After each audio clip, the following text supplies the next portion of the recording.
नमस्कार दोस्तों, मैं आपका दोस्त मनीष आप सभी का अपने इस यूट्यूब चैनल पर बहुत बहुत स्वागत करता हूं। तो दोस्तों, आज हम लोग इस वीडियो में अधिगम को प्रभावित करने वाले कारक, अधिगम का वक्र, अधिगम का पठार तथा अधिगम का स्थानांतरण से संबंधित कुछ महत्वपूर्ण तथ्यों को देखेंगे।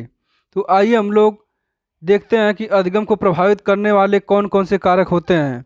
तो अधिगम को प्रभावित करने में जो पूर्व अधिगम होता है, प्रीवियस लर्निंग, विषय वस्तु, शारीरिक स्वास्थ्य व परिपक्वता, मानसिक स्वास्थ्य, अधिगम की इच्छा और प्रेरणा, थकान, वातावरण और सीखने की विधियाँ, यह सभी फैक्टर्स अधिगम को प्रभावित करते हैं। जैसे मान लीजिए अगर कोई बालक पूर्व में संस्कृत सीखा हुआ है तो उसको उर्दू सीखने में उसका जो पूर्व ज्ञान है संस्कृत, वह पूर्व अधिगम उसको प्रभावित करेगा, उसको उसमें बाधा उत्पन्न करेगा। दूसरा है विषय वस्तु, यानी अगर कोई बालक कोई विषय वस्तु सीख रहा है, अगर वह विषय वस्तु उसके अनुरूप नहीं है, जैसे मान लीजिए क्लास 2 का छात्र है, कक्षा 2 का छात्र है और उसके समक्ष अलजेब्रा रख दिया जाए, अलजेब्रा को पढ़ाया जाए या फिर उससे हाई लेवल की विषय वस्तु को पढ़ाया जाए, तब भी उसका अधिगम जो है वह प्रभावित होगा, यानी बालक सही ढंग से उसको सीख नहीं पाएगा। तीसरा है शारीरिक स्वास्थ्य व परिपक्वता। अगर बालक का शारीरिक स्वास्थ्य सही नहीं है, अगर वह शारीरिक रूप से कमज़ोर है या मेंटली डिस्टर्ब है या फिर परिपक्वता उसके अंदर नहीं आई है, तो उसके कारण भी बालक जो है वह सही ढंग से सीख नहीं पाता है। अगला है मानसिक स्वस्थता, यानी सीखने के लिए बालक को मानसिक रूप से तैयार होना, मेंटली प्रिपेयर होना, उसको तरोताज़गी महसूस करना या फिर मेंटली फ्री होना बहुत ज़रूरी है। अगर बालक के दिमाग में टेंशन भरा हुआ है, वह मेंटली फ्री नहीं है, उसका मानसिक स्वास्थ्य अच्छा नहीं है, तब भी उसका जो अधिगम की प्रक्रिया है वह प्रभावित होगा, बालक सही ढंग से अधिगम की प्रक्रिया को संचालित नहीं कर पाएगा। अगला जो स्टेप है वह अधिगम की इच्छा, यानी कोई भी बालक तभी सीख सकता है जब उसका उस कार्य करने में इच्छा हो, उसके अंदर रुचि हो। अगर उस बालक को संबंधित टॉपिक को या संबंधित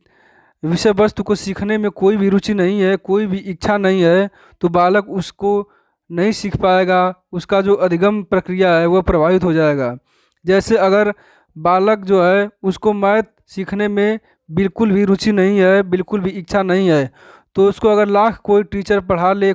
या फिर कितना भी उसको समझा ले या बता दे, लेकिन उस बालक को उस मैथ से संबंधित कोई भी अधिगम उसके माइंड में नहीं स्थापित हो पाएगा, यानी बालक उस मैथ से रिलेटेड कोई भी तथ्य को नहीं जान पाएगा, क्योंकि उसके अंदर इच्छा नहीं है, उसके अंदर रुचि नहीं है मैथ के प्रति। अगला जो फैक्टर है वह अभिप्रेरणा, मोटिवेशन। बालक को किसी भी कार्य को करने से पहले उसको अंदर से यह महसूस होना चाहिए कि मुझे यह कार्य करना चाहिए, यानी आंतरिक रूप से उसको मोटिवेट होना चाहिए,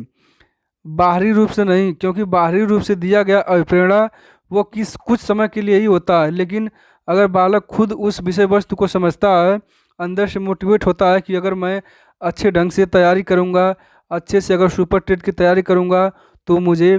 गवर्नमेंट जॉब मिल जाएगी, तो मैं अपने जीवन यापन को सही ढंग से चला पाऊँगा, हमारे आने वाली जो पीढ़ियाँ हैं वह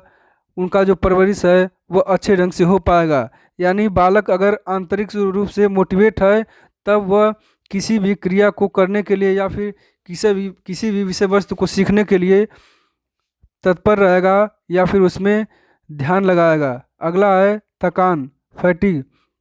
अगर कोई बालक थकान की स्थिति में है, पहले से थका हुआ है, तो उसको अगर कोई विषय वस्तु सिखाया जाएगा तो उसको सीख नहीं पाएगा, यानी जो थकान होता है वह बालक की अधिगम प्रक्रिया को प्रभावित करती है। अगला जो है वातावरण, जो इन्वायरमेंट होता है, वातावरण होता है, वह बालक के अधिगम प्रक्रिया को काफ़ी हद तक प्रभावित करता है। अगर मान लीजिए बालक को क्लास में बैठा दिया गया है और उसको कुछ सिखाया जा रहा है, लेकिन उसके आसपास का जो वातावरण है वह शोरगुल भरा हुआ है, अगल बगल गाड़ियाँ आ रही हैं, बस आ रही हैं, ट्रक चल रहे हैं, बगल में अन्य क्लास के बच्चे शोरगुल कर रहे हैं, चिल्ला रहे हैं, तो ऐसे वातावरण में जो बालक होगा उसका जो अधिगम प्रक्रिया है वह प्रभावित हो जाएगा। तो यह जो अधिगम प्रक्रिया में जो वातावरण होता है यह भी इसको प्रभावित करने का कार्य करता है। अगली जो है वह सीखने की विधि। अगर बालक में जो सीखने की विधि है अगर वह सरल सहज नहीं है, बालक के क्षमताओं के अनुसार नहीं है, बालक के क्षमताओं के अनुरूप नहीं है, तब भी बालक उसको सही ढंग से नहीं सीख पाएगा। मान लीजिए प्राथमिक स्तर का बालक है, एकदम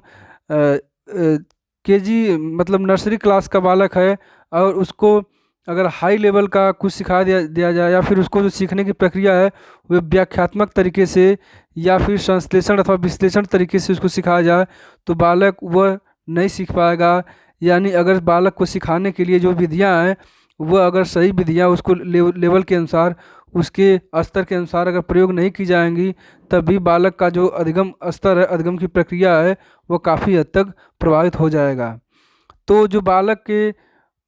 अधिगम को प्रभावित करता है, सबसे अधिक वातावरण प्रभावित करता है और आनुवंशिकता। यानी बालक के विकास में 50% आनुवंशिकता तथा 50% वातावरण, इन दोनों का योगदान होता है। अगर बालक का आनुवंशिक गुण अच्छा है, जेनेटिक्स उसके अच्छे हैं और उसको अच्छा वातावरण मिल रहा है, बाह्य वातावरण, तो बालक का विकास, बालक के अंदर अधिगम की जो प्रक्रिया है वह सबसे तीव्रतर गति से संपन्न हो पाएगी। तो अधिगम को प्रभावित करने वाले कारकों से संबंधित यह सभी तथ्य यहीं पे समाप्त होता है। आगे की वीडियो में हम लोग सीखने का वक्त, सीखने का पठार या फिर सीखने का अधिगम स्थानांतरण देखेंगे।